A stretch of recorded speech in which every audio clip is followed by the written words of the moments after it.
To those of you that are new to the Star Citizen community, let me explain how this works. CIG does something stupid. The community freaks out. I make a video bitching at the people I disagree with. We all get distracted by the next shiny ship sale. Ladies and gentlemen, I am Montoya. I want to follow up on the angry video from yesterday about CIG charging $20 to watch the live stream of Citizencon. We have new details. Most importantly is that the keynote opening, what the hell is Keystone? The keynote opening and closing remains free, or rather is free. That is a detail we did not have yesterday, or rather I didn't have when I went to bed. Chris Roberts posted at 3 o'clock in the morning East Coast time, so 12 o'clock LA time. I can see what happened here. Sandy's lying in bed, empty bottle of wine on the nightstand. You know, she's had a rough day. Chris, come to bed. It's late. I can't do Sandy's voice very well. And Chris is in the kitchen, fiercely typing away. I'm coming, I just need to apologize in a way. So it's good to see him post. And I've said so many times before, you know, CIG, it's not what you say, it's the optics of it. If only Chris had posted this first and then said, all right, we're charging $20 for a live stream, it would have been so much better. Not that I still agree with it. I still disagree with it. But it's the optics of it which are important. And the optics of Star Citizen in the gaming community is terrible. I'm not going to read this entire post to you. I'll break down some parts. But on the topic of optics of it, you know, let's go look at this line here. It says, what we didn't anticipate is how dearly some of you value watching the presentation live. And yes, you know, there are people who organize entire events around. There are people who go to Bar Citizens and project up on the screen. I know in my organization, what we do is get everyone to Discord and everyone watches it and we talk over. And it's just a good, fun time. How can there be this much of a disconnect? You have community managers. These are people with boots on the ground. Speak to your community managers or even reach out to people like me or active people in your own community and ask them their opinion on things, because we could have told you ahead of time what the reaction would have been. But anyway, on the topic of optics, the optics of what CIG does and the optics of Star Citizen are bad. Listen, it's already bad out there. I was just in the Cyberpunk Discord. Cyberpunk 2077, going to be an amazing game. I was in their Discord and I was chatting and someone brought up the topic of Star Citizen and it quickly devolved down into it is a scam, all the backers have been taken for a ride. Naturally, you know what I had to do? I jumped in and gave them a piece of my mind. It turned out to be a shouting match and the guy ended off our conversation by telling me to go kill myself. After which he was banned. But look, that's very much typical of what a lot of gamers think. They just the optics of what happens is bad. And when you do a thing like this and say, I'm charging $20 for a live stream, everyone loses their mind. But if you put something like this out ahead of time, it softens the blow when you explain why. So what happened now is why Chris is explaining why they did it. And why they did it, well, we are right on a couple of things. I said they're taking a page from BlizzCon. That's exactly what it is. But he went on to explain is that they want to offer a professional, high-definition, good audio, edited experience of the event. And they had to hire a crew to come do this. And apparently, they were charged upwards of $100,000, which is believable. I can understand it. Actually, Director Gunner, if you're watching, you're a producer, right? Give us your comments below about how much an event like this could cost to cover, keeping in mind multiple cameras, audio, and editing, and getting it out on YouTube all as fast as possible. Is $100,000 in the ballpark? Give me your thought on that. Now, what a lot of people might not have paid attention to, which I did, is this paragraph down here, which is part of the reason I feel they're doing this. If we can, this is what Chris Roberts is saying here, if we can give game sites a link to a video and guarantee that they will all get it at the same time, we don't have to worry about the different sites all trying to preempt each other, some linking to our stream, some linking to someone else's YouTube repost.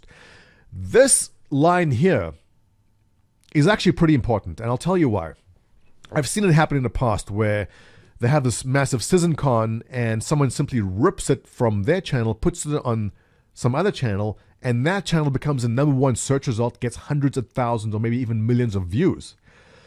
Now, CIG is not counting on their YouTube channel for revenue, but what they do count on their YouTube channel for is marketing. When you go to YouTube and you punch in Star Citizen, they want their channel to be the top result because they want you to go to see their video, and they want you, most importantly, to subscribe to their channel. Why? Because they market themselves through that. When they release a new shiny ship sail, they make an ad for it, it comes out on YouTube. They want you to see it first. They don't want you to see it on some site like GameSpot or IGN, who always rip off the content and rehost it. How many times have you ended up on IGN or some other site that's rehosted Star Citizen material? Star Citizen owns that. They want that. Then they don't want to strike down those channels, but what they're saying is, we will deliver to you a beautiful final product, but we will give you the link for you to get it. In the meantime, we are hosting it first. And they have absolutely perfect rights to do that. Also, since this is going to be a pay-per-view, anyone who rehosts that can get a strike on the channel because it's not supposed to be rehosted if it's pay-per-view. So I understand exactly where they're coming from and why they took that angle. And $100,000 is a lot of money. But as far as marketing goes going forward, how many people are going to end up subscribing to Star Citizen's channel instead of GameSpot's channel now that Star Citizen is owning what they make and say, this is ours, you cannot have it first, it is ours. So I agree with them 100% on that side of things, but I still disagree on the part that they are charging $20. But hey, there's people, look at these upvotes and downvotes here, 442 up, 132 down. I think the community read this, they go, all right, we agree with you on that. I saw overwhelmingly my own channel, the comments were like, yeah, we don't like it. But I always look for the opposing opinions. And some of the opposing opinions I stumbled across. Josh Clark, here's one from him. They're a business like Blizzard. Blizzard charges a fortune for BlizzCon. Why don't they do the same? All right, the argument there, Josh, was that Blizzard is an established company with lots of games. That's what people are saying, but CIG has no game. That's not really a good argument that people are making. And I'll tell you why it's not good. If anything, Blizzard is swimming in money from the games they have. They should be doing it for free. CIG, on the other hand, while they do raise a good amount of money from the ship sales, they're not swimming in cash for events like this. So if anything, this argument should be reversed. BlizzCon should be free and CIG should charge because they're the ones who need the money. But don't get me wrong, I still am not supportive of it. Another one right below that by Video Game Vegas. Montoya, love your vids. Thank you. But I didn't unpack it well. This is the same as buying a 1-month subscription. You get all the goodies and you're getting this live stream with it. He doesn't mind it at all. All right, so not everyone is against it. This is fine. And as we saw,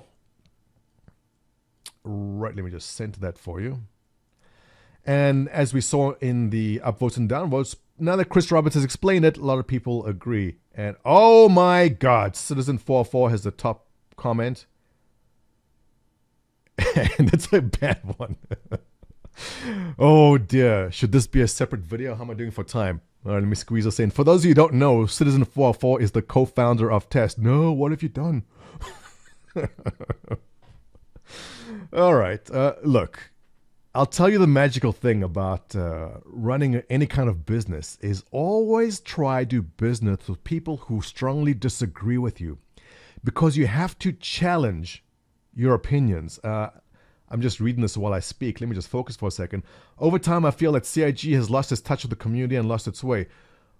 Partially true. That you know what? That's exactly right. What he says right here. We didn't anticipate how dearly some of you value in watching this. Yeah, absolutely. This is the Super Bowl. Citizencon is our Super Bowl in Star Citizen. Obviously, we want to watch it. So he's right on that. While I appreciate the explanation you have given here, words are wind, and I expect action going forward to restore supporters' trust. Oh, I'm going to disagree with Citizen44 on that. Listen, initial reaction's always bad, but it'll blow over. Give it a week or two, and I strongly suspect we are going to see some magical stuff at Citizencon, and our faith and trust will be restored. So disagreeing with my own co-founder on that, but that is fine. That is what co-founders are for. Overall, let's wrap it up here, guys. Give me your thoughts now that Chris Roberts has explained it. Has it changed your opinion? Me personally, not, but I understand why they're doing it now. As always, thumbs up, share with your friends, comments below, and I'll see you in the next one.